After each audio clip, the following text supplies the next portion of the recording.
I'm Commissioner of Agriculture Steve Troxler, and today I'm at the Upper Piedmont Research Farm in Rockingham County, North Carolina, and I'm standing in front of a designated pollinator habitat plot that we in the department have planted, and we're so fortunate in North Carolina to be able to grow such a wide variety of crops, including fresh fruits and vegetables.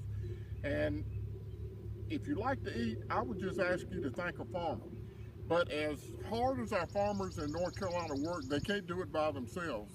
I was in England a couple years ago and happened to visit a pollinator research farm, and I came to the realization that we in North Carolina needed to do what we could do to ensure that we had adequate pollinators for our crops. It's very easy to be able to spot vegetable crops that are not properly pollinated because they're misshapen and they don't mature properly. So pollinators are part of the future of agriculture in North Carolina. In fact, they're called the spark plugs of nature, and I think you can see why. There's things that we can do as farmers in North Carolina to be able to ensure habitat for our pollinators.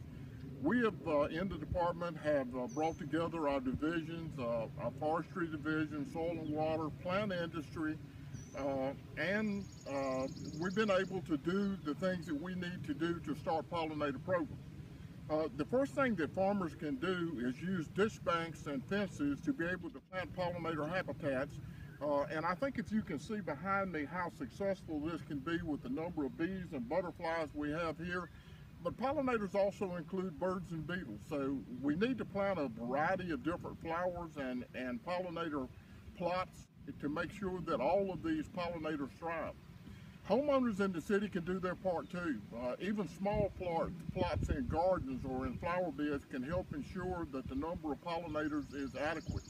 I also would encourage homeowners to make good decisions when using pesticides, such as the time of day that you apply these pesticides when our pollinators are not active.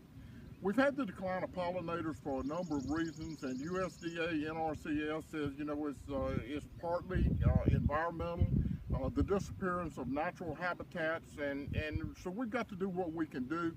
This is a great way to ensure that the future of agriculture in North Carolina is bright, and I encourage all farmers and homeowners to participate in a pollinator program.